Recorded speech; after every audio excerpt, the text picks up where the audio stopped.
হাতে মাত্র আর কয়েক ঘন্টা তার মধ্যেই পশ্চিমবঙ্গে শুরু হতে চলেছে ভোটার ভেরিফিকেশন অর্থাৎ এসআইআর। নির্বাচন কমিশনারের ঘোষণা অনুযায়ী 4 নভেম্বর থেকে 4 ডিসেম্বরের মধ্যে পশ্চিমবঙ্গের প্রত্যেকটি নাগরিকের বাড়িতে বিএলও অফিসাররা যাবে এবং অ্যানুমারেশন ফর্ম দেবে, যেই ফর্মটি আপনাদের প্রত্যেককে ফিল আপ করে বিএলওদের হাতে জমা দিলেই কমপ্লিট হবে এই এসআইআর অর্থাৎ ভোটার ভেরিফিকেশনের প্রসেস। আপনারা এসআইআর এর ফর্ম ফিল আপ নিয়ে এতদিন পর্যন্ত বহু ভিডিও দেখেছেন, আমিও দিয়েছি।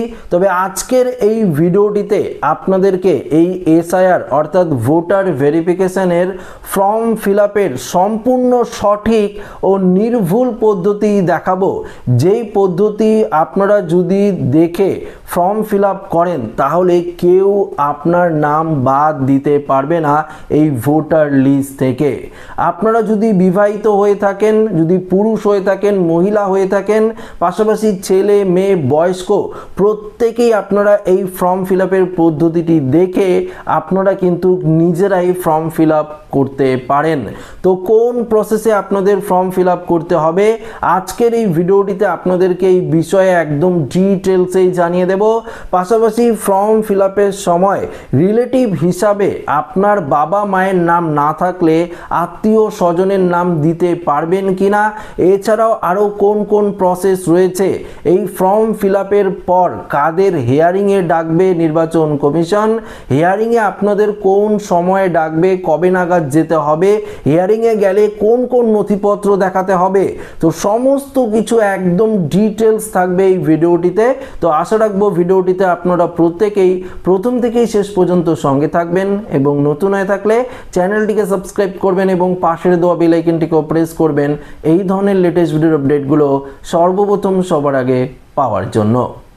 তো বন্ধুরা, আপনারা অন স্ক্রিনে দেখতে পাচ্ছেন এটি হলো অ্যানুমারেশন ফর্ম। এই ফর্মটি আপনারা প্রত্যেকেই ইংরেজিতেও ফিল আপ করতে পারেন, আবার বাংলাতেও ফিল আপ করতে পারেন। তো এখানে আপনারা দেখতে পাচ্ছেন এই যে এনুমারেশন ফর্মটি রয়েছে, এই ফর্মের প্রথম যে ফেজ রয়েছে আপনাদের একটি একটি করে ইনফরমেশন দেখাবো, যাতে আপনারা এই ভিডিওটি দেখে দেখে নিজেরাই ফর্ম ফিল আপটি করতে পারেন। কোনো রকম ভুল কিন্তু হবে না, একদম সঠিক ইনফরমেশন আপনারা কিন্তু পাবেন। তো একটু ধৈর্য সহকারে দেখবেন। তো দেখতে পাচ্ছেন এই ফর্মের আগে থেকে দেখতে পারবেন যে আপনার যে এলাকার বিএলও অফিসার রয়েছে, যে বিএলও অফিসার আপনার বাড়িতে এসে এই ফর্মটি দেবে তার নাম এই জায়গাটিতে আপনারা আগে থেকেই দেখতে পারবেন এবং সঙ্গে তার যে মোবাইল নাম্বার সেটিও আপনারা পাবেন এবং এই ফোন নাম্বারে আপনারা বিএলও অফিসারের সাথে কিন্তু কন্ট্যাক্টও করতে পারেন। তো সেটি আপনাদেরকে জানিয়ে দিলাম। পরবর্তী দেখতে পাচ্ছেন যেই ফর্মটি আমি ফিল আপ করছি তার নাম দেখতে পাচ্ছেন শান্তি দাস, একজন মহিলা, বিবাহিত মহিলা। তো তার ফর্ম ফিল আপ পদ্ধতিটা আমি দেখাচ্ছি এবং এছাড়াও আপনারা যারা পুরুষ রয়েছেন বা যারা ছেলেরা রয়েছেন, পাশাপাশি যারা অবিবাহিত মহিলা রয়েছেন বা বয়স্ক লোক রয়েছেন, সমস্ত কিছু দেখাবো। তো অবশ্যই আপনারা একটু দেখুন ধৈর্য সহকারে। তো এখানে দেখতে পাচ্ছেন আগে থেকেই আপনার নাম কিন্তু লেখা থাকবে, আমি এখানে লিখে নিয়েছি দেখতে পাচ্ছেন। পাশাপাশি এখানে ইপিক নাম্বার অর্থাৎ আপনার যে ভোটার নাম্বার 2025 সালের যে ভোটার নাম্বার রয়েছে সেই ভোটার নাম্বারই কিন্তু এখানে লেখা থাকবে। তো এই যে ইপিক কার্ডের নাম্বার এই জায়গাতে লেখা থাকবে। পাশাপাশি আপনার যে সিরিয়াল নাম্বার অর্থাৎ আপনার ভোটারের যে সিরিয়াল নাম্বার সেটি, আপনার পার্ট নাম্বার কত সেটি লেখা থাকবে, আপনার বিধানসভার নাম এবং পাশাপাশি আপনি যে রাজ্যে বসবাস করেন অবশ্যই পশ্চিমবঙ্গে সেটি এখানে কিন্তু উল্লেখ থাকবে। তো এই জায়গাটি ক্লিয়ার। এখানে দেখতে পাচ্ছেন একটি কিউআর কোড দেখতে পারবেন, যেই কিউআর কোডটি আপনারা যদি কখনো স্ক্যান করেন ফর্মটি আপনারা ফিল আপ করবেন, ফাইনাল লিস্টে যখন আপনার নাম উঠবে তখন আপনারা একটি নতুন ভোটার কার্ড পাবেন, প্রত্যেকেই পাবেন। সেই ভোটার কার্ডে কিউআর কোড থাকবে, এই যে কিউআর কোডটি এই কিউআর কোডটি আপনার নতুন ভোটার কার্ডে থাকবে, সেটি স্ক্যান করলেই সমস্ত কিছু ডিটেলস কিন্তু চলে আসবে অটোমেটিক। এই জায়গাতে আপনার এখনকার 2025 সালের লিস্ট অনুযায়ী যে ভোটার কার্ডটির রয়েছে সেই ভোটার কার্ডের পুরনো ছবি আপনারা এখানে দেখতে পারবেন। এবং এই জায়গাতে আপনারা দেখতে পাচ্ছেন যে একজন যে মহিলার ফটো এখানে বসানো রয়েছে, এই মহিলার যে ফটো রয়েছে এরকম টাইপেরই কালার সাইজের ছবি আপনাদের এই জায়গাতে কিন্তু বসাতে হবে। তো এই জায়গাটি আপনাদের পরিষ্কার ক্লিয়ারভাবে বোঝাতে পারলাম। এবার পরবর্তী যে ধাপ রয়েছে এই ধাপটাও কিন্তু খুবই গুরুত্বপূর্ণ। অবশ্যই একটু দেখবেন, আমি যেই মহিলা অর্থাৎ শান্তি দাসের যে ফর্মটি ফিল আপ করছি তার এখানে ডেট অফ বার্থ কিন্তু আমি বসিয়ে দিয়েছি। দেখতে পাচ্ছেন 02 অর্থাৎ 2 তারিখ, এখানে দেখতে পাচ্ছেন 09 মাস রয়েছে 9 সেপ্টেম্বর, পাশাপাশি দেখতে পাচ্ছেন 1998 সালে তার জন্ম, সেটি কিন্তু আমি এখানে পরিষ্কারভাবে বসিয়ে দিয়েছি। আপনাদেরও ডেট অফ বার্থ কিন্তু এই জায়গাতে বসাতে হবে। তো অবশ্যই এই জায়গাটিতে আপনারা ডেট অফ বার্থটি মনোযোগ সহকারে একটু মনোযোগ সহকারে দেখে দেখে বসিয়ে দেবেন। যদি আপনাদের জানা থাকে তো অবশ্যই ভালো। তো এই জায়গাটিতে আপনারা ডেট অফ বার্থ বসিয়ে দেবেন। ছেলে মেয়ে সবার ক্ষেত্রেই তো একই রকম ডেট অফ বার্থ থাকবে। আধার কার্ড প্রত্যেকেরই আলাদা আলাদা, আধার কার্ডের নাম্বার এখানে দিয়ে নেবেন। আধার কার্ড দেখে দেখে নাম্বারটি ভালো করে ফিল আপ করবেন। অবশ্যই কিন্তু মোবাইল নাম্বার আপনারা দেবেন। যদি আপনার ফর্মের মধ্যে কোনো রকম ভুল থাকে বা বিএলও অফিসাররা ফর্মের মধ্যে কোনো রকম সমস্যা দেখতে পায় তাহলে এই নাম্বারে তারা তো কন্ট্রাক্ট করবে। তো কন্ট্রাক্ট করে সেটি তো তারা ঠিক করবে না আপনার সাথে যোগাযোগ করে। তো অবশ্যই মোবাইল নাম্বারটি কিন্তু আপনারা দেবেন। মোবাইল নাম্বারটি কিন্তু যেই মোবাইল নাম্বারটি দেবেন সেটা যদি সবসময় খোলা থাকে সেই নাম্বারটি কিন্তু দেবেন। অর্থাৎ পরিবারে যদি কারো একটি নাম্বার থাকে সেটিও আপনারা দিতে পারেন। তো দেখুন এখানে শান্তি দাসের যে বাবার নাম রতন দাস সেটি কিন্তু আমি এখানে বসিয়ে দিয়েছি। তার দেখতে পাচ্ছেন বাবার নাম কিন্তু বসিয়ে দিয়েছি। তার আপাতত ভোটার কার্ড ট্রান্সফার হয়নি, তাই আমি তার যদি ভোটার কার্ড ট্রান্সফার হতো তাহলে কিন্তু তার গার্জিয়ান নাম হিসাবে তার আমি স্বামীর নাম এখানে বসিয়ে দিতাম। তো আপাতত তার আমি বাবার নাম বসিয়ে দিয়েছি এবং বাবার যে ভোটার কার্ডের নাম্বার রয়েছে ইপিক নাম্বার এখানে কিন্তু আপনারা বসিয়ে দেবেন। আমি এখানে অর্থাৎ কিছু সিকিউরিটি পারপাসের জন্য এখানে আমি এবিসিডি ইউজ করেছি। তো এখানে আপনারা নিজেদের বাবার নাম যদি থাকে বসান তাহলে এখানে কিন্তু বাবার যে ভোটার কার্ডের নাম্বার সেটি বসিয়ে দেবেন। যদি আপনারা বিবাহিত মহিলা হয়ে থাকেন, ভোটার কার্ড ট্রান্সফার হয়ে থাকে তাহলে অবশ্যই স্বামীর নাম বসাবেন। যদি আপনারা ছেলে হয়ে থাকেন অবশ্যই বাবার নাম বসিয়ে দেবেন। যদি আপনার বাবা মৃত হয়ে থাকে তাহলে কিন্তু এখানে লেট লেখে আপনারা কিন্তু বাবার নামটি বসাতে পারেন, কোনো রকম অসুবিধা কিন্তু হবে না। তো বাবার নামের জায়গাটা ক্লিয়ার করতে পারলাম। এবং যদি আপনারা মহিলা হয়ে থাকেন বিবাহিত ট্রান্সফার হলে স্বামীর নাম বসিয়ে দেবেন, কোনো রকম সমস্যা কিন্তু হবে না। মায়ের নাম মাদার্স নাম দেখতে পাচ্ছেন এখানে টুম্পা দাস অর্থাৎ শান্তি দাসের যে মা তার নাম টুম্পা দাস সেটি আমি বসিয়ে দিয়েছি। পাশাপাশি মায়ের ইপিক নাম্বার ভোটার নাম্বার এই জায়গাতে আপনারা কিন্তু বসিয়ে দেবেন। এবং শান্তি দাসের যে স্পাউস নেম অর্থাৎ তার তো বিয়ে হয়েছে তো স্বামীর নাম প্রীতম রয় সেটি কিন্তু বসিয়ে দিয়েছি। দেখতে পাচ্ছেন এখানে পরিষ্কারভাবে কিন্তু রয়েছে। শান্তি দাসের যে ভোটার কার্ড সেটি ট্রান্সফার হয়নি তার জন্য কিন্তু তার নামের জায়গায় দেখতে পাচ্ছেন এখানে তার যে নাম দাস রয়েছে সেটি কিন্তু রয়ে পরিণত হয়নি। তো তার স্বামীর নাম যে রয় রয়েছে সেটি আমি এখানে বসিয়ে দিয়েছি, প্রীতম রয় অবশ্যই বসিয়ে দেবেন। স্পাউস অর্থাৎ স্বামীর যে epic number voter card number অবশ্যই এখানে দিতে হবে। যদি আপনারা বিবাহিত হয়ে যান তাহলে এই জায়গাটি ফিল আপ করবেন। যদি আপনারা বিবাহিত না হন তাহলে কিন্তু আপনারা এই জায়গাটি ব্যবহার করবেন না। ছেলেরা যারা রয়েছেন এই জায়গাটি যদি আপনারা বিবাহিত হয়ে থাকেন এখানে নিজেদের স্ত্রীর নাম দেবেন, এখানে স্ত্রীর ভোটার কার্ডের নাম্বার দেবেন। যারা অবিবাহিত রয়েছেন তারা এই জায়গাটি কিন্তু কোনো মতোই ফিল আপ করবেন না।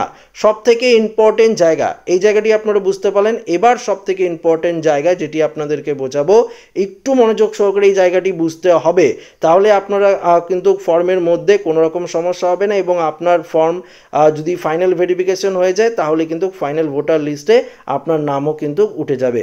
তো এই জায়গাটি আপনারা দেখুন এখানে বলেছে লাস্ট এসআইআর অর্থাৎ 2002 সালের যে ভোটার লিস্ট রয়েছে সেই লিস্টে যদি আপনার নাম থাকে তাহলে এখানে সেই লিস্ট অনুযায়ী আপনাদের বসাতে হবে।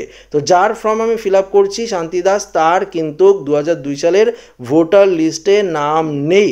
থাকবেই বা কী করে, তার তো ডেট অফ বার্থ দেখতে পাচ্ছেন যে 1998, সেক্ষেত্রে সে তো 2002 সালে ভোটারই হয়নি। তো সেক্ষেত্রে সে ভোট দেয়নি, তার জন্য তার নাম ওঠেনি। তো তাই এই জায়গাটি আমি ফাঁকা রেখে দিয়েছি, দেখতে পাচ্ছেন এই জায়গাটি ফাঁকা দিয়ে রেখেছি। যদি কোনো যারা এই ভিডিওটি দেখছেন যদি আপনার নিজেদের নাম 2002 সালের ভোটার লিস্টে থাকে তাহলে তাহলে অবশ্যই কিন্তু আপনারা এই জায়গাটি ফিল আপ করবেন। 2002 সালের ভোটার লিস্ট যেটা রয়েছে সেটি দেখে দেখে আপনাদের ফিল আপ করতে হবে। এখানে কিন্তু অবশ্যই আপনাদের বিধানসভার যে নাম রয়েছে সেগুলো দেবেন, এখানে আমি বলে দিয়েছি। তো একটু এই জায়গাটি দেখুন, দেখুন এখানে কি বলেছে যে details of the relative whose name is given in the previous column in the last SR. অর্থাৎ যে শান্তি দাসের ফর্ম আমি ফিল আপ করছি তার বাবার নাম 2002 সালের ভোটার লিস্টে আছে, তার জন্য এখানে কিন্তু আমি তার বাবার নাম রতন দাস বসিয়ে দিয়েছি এবং তার যে 2002 সালে বাবার যে ভোটার অর্থাৎ ইপিক নাম্বার ছিল, ভোটার কার্ড নাম্বার, সেটি বসিয়ে দিয়েছি এবং রতন দাসের যে বাবার নাম শঙ্কর দাস সেটিও কিন্তু আমি এখানে বসিয়ে দিয়েছি। রিলেশনশিপ হিসাবে অবশ্যই আপনারা এখানে যেহেতু রতন দাস অর্থাৎ শঙ্কর দাসের ছেলে রতন দাসের বাবা হচ্ছে শঙ্কর দাস, সেক্ষেত্রে এদের রিলেশন কি রয়েছে, ফাদার্স, তাই আমি এখানে এফ ফাদার্স লিখে দেবেন আপনারা। পাশাপাশি ডিস্ট্রিক্ট রয়েছে নর্থ 24 পরগনা, দেখতে পাচ্ছেন আমি এই জায়গাটিতে নর্থ 24 পরগনা লিখেছি। পাশাপাশি ওয়েস্ট বেঙ্গল এটাও লিখেছি। এসি নাম্বার বিধানসভার নাম, সেক্ষেত্রে আপনারা যেই বিধানসভা থেকে রয়েছেন সেই নামটি এখানে বসিয়ে দেবেন। দেখতে পাচ্ছেন বিধানসভার যে নাম্বার সেটা 120, আপনার যেটা বিধানসভার নাম্বার রয়েছে বসাবেন। পার্ট নাম্বার দেখতে পাচ্ছেন 109, আপনার যেটা পার্ট নাম্বার বসিয়ে দেবেন এবং সিরিয়াল নাম্বার রয়েছে 110, সেটা কিন্তু আমি বসিয়ে দিয়েছি। ধরুন আপনার এই যে শান্তি দাসের ফর্মটা ফিল আপ করলাম, তার বাবার নাম 2002 সালের লিস্টে রয়েছে, কিন্তু কোনো কারণে তার বাবার নাম নেই, তার মার নাম রয়েছে, সেটিও আপনারা দিতে পারেন। কোনো কারণে তার মার নাম বাবার নাম কারণেই, পাশাপাশি তার ঠাকুরমার নাম রয়েছে বা দাদু দিদার নাম রয়েছে, সেক্ষেত্রে কিন্তু সেটি দিয়ে সে ফর্মটি ফিল আপ করতে পারে। দাদু বা দিদার নাম দিয়েও ফর্ম ফিল আপ করতে পারে, মা বাবার নাম দিয়েও ফর্ম ফিল আপ করতে পারে, বা ধরুন তার দাদার নাম রয়েছে সেটি দিয়েও কিন্তু ফর্ম ফিল আপ করতে পারে, অর্থাৎ রিলেশনশিপ হিসাবে এই জায়গাটিতে কিন্তু বসাতে পারে, কোনো রকম কিন্তু সমস্যা হবে না। তো আশা করি আপনাদের এই জায়গাটি ক্লিয়ারভাবে বোঝাতে পারলাম। যদি আপনাদের নিজেদের নাম থাকে তাহলে এই জায়গায় ফিল আপ করতে হবে, এখানে ডিটেলসটা দিতে হবে, তবে অবশ্যই 2025 সালে ডিটেলস দিবেন না। 2002 সালে যেটা রয়েছে, ধরুন 2002 সালে যে শান্তি দাসের ফর্ম ফিল আপ করছি, ধরুন তারই নাম 2002 সালের ভোটার লিস্টে রয়েছে এবং তার নাম শান্তি দাসের যে স্পেলিং রয়েছে সেটা ভুল রয়েছে, সেক্ষেত্রে 2025 সালের লিস্টে তার স্পেলিং সে ঠিক করেছে, সেক্ষেত্রে ভুল যে স্পেলিং রয়েছে সেটাই কিন্তু তাকে এখানে বসাতে হবে। তো একদম পরিষ্কারভাবে কিন্তু আপনাদের বুঝিয়ে দিলাম, আপনারা একদম পরিষ্কারভাবে বুঝতে পারলেন। তো যখন আপনারা হাতে ফর্মটি পাবেন এই ভিডিওটি দেখে দেখে আপনারা ফিল আপ করে নিতে পারবেন, কোনো রকম কিন্তু সমস্যা হবে না। তো এই জায়গাটিও আপনাদের বোঝাতে পারলাম এবং এই জায়গাটিও কিন্তু আপনাদের ভালোভাবে বুঝিয়ে দিতে পারলাম। তবে আরেকটি গুরুত্বপূর্ণ জায়গা, এই যে জায়গাটি আপনারা দেখতে পাচ্ছেন সিগনেচার, এখানে কিন্তু যে ফর্মটি ফিল আপ করছে সে কিন্তু এই জায়গায় সিগনেচার করবে। ধরুন সে সিগনেচার করতে পারে না, অর্থাৎ সই করতে পারে না, সেক্ষেত্রে তার বাম হাতের বুড়ো আঙুলের যে টিপ সই সেটি কিন্তু এখানে দিতে হবে। ধরুন আপনি এই ফর্মটি ফিল আপ করছেন আপনার ছেলের জন্য বা মেয়ের জন্য, তাহলে কিন্তু আপনি বাবা মা হিসাবে এখানে নিজেদের সিগনেচার করে দিয়ে রিলেশনশিপটি লিখতে হবে, পাশাপাশি ডেট লিখে দেবেন, অর্থাৎ এখানে এখন কত তারিখ সেই অনুযায়ী ডেট লিখে দেবেন এবং এই জায়গাতে দেখতে পাচ্ছেন বিএলও যে রয়েছে আপনার বিএলও, সে এখানে কিন্তু সই করে দেবে এবং দুটি যে এসআইআর এর ফর্ম থাকবে আপনার নামে, একটি ফর্ম বিএলও অফিসাররা সই করে আপনাদেরকে দিয়ে দেবে। তো অবশ্যই এই নিয়ে আপনাদের কোনো রকম চিন্তার কারণ নেই। এবার কিছু কিছু কোশ্চেনের অ্যান্সার আপনাদেরকে দেব এই ভিডিওটিতে, তো অবশ্যই একটু মনোযোগ সহকারে শুনবেন। ধরুন আপনারা এই ফর্মটি ফিল আপ করলেন, তো যদি আপনাদের বাবা মায়ের নাম 2002 সালের লিস্টে না থাকে, যেমন আমি শান্তি দাসের ফর্ম ফিল আপ করলাম, সেহেতু যদিও তার বাবার নাম রয়েছে তাই আমি এখানে দিয়েছি, যদি না থাকতো তাহলে এই জায়গাটি আমি কিছুই লিখতাম না, এই জায়গাটি ফাঁকা রেখে দিতাম এবং নির্বাচন কমিশনারের তরফ থেকে যে 11টি নথির কথা বলেছে সেই 11টি নথি আমি বারবার উল্লেখ করছি না, আপনারা প্রত্যেকেই জানেন কোন কোন নথি নির্বাচন কমিশনারের তরফ থেকে উল্লেখ করেছে। সেই নথিগুলোর মধ্যে যে কোনো একটি নথি আপনারা যদি দেখান তাহলে কিন্তু আপনার ভোটার ভেরিফিকেশন হবে। তো সেই নথিটি আপনাদের কখন দেখাতে হবে? যখন বিএল অফিসার আপনার বাড়িতে এসে ফর্ম দেবে তখন কি আপনারা দেখাবেন? একদমই নয়। আপনাদেরকে জানিয়ে দিচ্ছি বিএল অফিসাররা শুধুমাত্র আপনাদের এই এনুমারেশন ফর্মটি দেবে, যেটি আপনারা ফিল আপ করে তাদের কাছে দিয়ে দেবেন এবং আপনাদেরকে জানিয়ে দিচ্ছি এই যে এক মাসের প্রসেস, নভেম্বরের 4 তারিখ থেকে ডিসেম্বরের 4 তারিখ পর্যন্ত চলবে, এটি হচ্ছে এনুমারেশন ফর্ম বিলি করার প্রসেস। তারপরের প্রসেসটা 9ই ডিসেম্বর খসড়া তালিকা প্রকাশিত করা হবে। যারা এই ফর্মটি ফিল আপ করবেন, অর্থাৎ যারা এই ফর্মটি ফিল আপ করবেন প্রত্যেকের নামই কিন্তু খসড়া তালিকায় অটোমেটিক কিন্তু চলে যাবে। আপনাদের এই নিয়ে কোনো রকম চিন্তা নেই। তবে খসড়া তালিকায় নাম গেলেই যদি আপনারা ভাবেন যে আপনার নাম উঠে গেছে, এখন তো আর কোনো সমস্যা নেই, সেটা কিন্তু একদম ভুল। এই যে আপনাদের একটু আগে বললাম, ধরুন শান্তি দাসের ফর্ম ফিল আপ করলাম, তার বাবার নাম রয়েছে তাই এখানে বসালাম, যদি না থাকতো তাহলে তো আমি বসাতাম না, এক্ষেত্রে তো এখানে এই জায়গাটি ফাঁকা রাখতাম। সেক্ষেত্রে আপনাদের কিন্তু বাড়িতে আপনার ঠিকানায় নোটিশ পাঠাবে কমিশন, সেই নোটিশের মধ্যে হিয়ারিংয়ের ডেট থাকবে, সেই ডেট অনুযায়ী আপনাদের যেতে হবে। হিয়ারিং কোন টাইমটাই হবে, 9 ডিসেম্বর থেকে 31 জানুয়ারি পর্যন্ত হিয়ারিং চলবে, এর মধ্যেই আপনাদের যেতে হবে এবং গিয়ে নির্বাচন কমিশনারের তরফ থেকে যে 11টি নথির কথা বলা হয়েছিল তার মধ্যে একটি নথি যদি আপনারা দেখাতে পারেন তাহলেই আপনার ভোটার ভেরিফিকেশন হয়ে যাবে, কোনো রকম সমস্যা হবে না। যদি না দেখাতে পারেন, ধরুন সে 11টি ডকুমেন্টসের মধ্যে কোনো ডকুমেন্টস নেই, তারপরও আপনাদের বিকল্প পদ্ধতির মাধ্যমে সাহায্য করা হবে, সেক্ষেত্রেও যদি আপনারা ফেল হয়ে যান, কোনো রকম সমস্যা হয়, তাহলে কিন্তু আপনারা সমস্যায় পড়তে পারেন।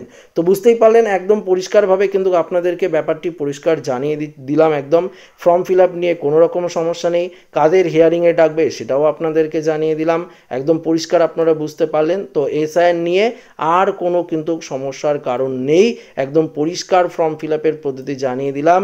ছেলে মেয়ে, বিবাহিত মহিলা, অবিবাহিত মেয়ে, বয়স্ক সবাই কিন্তু এই ফর্ম ফিল আপ প্রসেসটি দেখে দেখে ফর্ম কিন্তু নিজেরাই ফিল আপ করতে পারবেন। তবে এখানে আমি লাল দেখতে পাচ্ছেন, লাল লিখেছি বলে আপনারাও কিন্তু এখানে লাল কলম দিয়ে ফর্ম ফিল আপ করবেন না, এক্ষেত্রে আপনারা কিন্তু সবসময় কালো কলম দিয়ে ফর্ম ফিল আপ করবেন, কোনো রকম সমস্যা কিন্তু হবে না।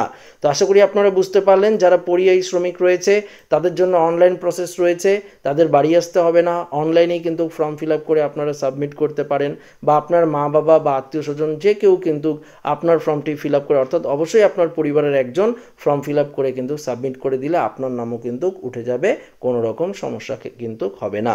তো আশা করি এই নিয়ে আপনাদের আর কোনো কোশ্চেন নেই, যদি কোশ্চেন থাকে অবশ্যই আমাকে কমেন্ট বক্সে জানাবেন, আমি রিপ্লাই দেওয়ার চেষ্টা করব। তো ভিডিওটি ভালো লাগলে লাইক করবেন, বন্ধুর সাথে শেয়ার করবেন, নতুন হয়ে থাকলে চ্যানেলটিকে সাবস্ক্রাইব করে নেবেন। ধন্যবাদ।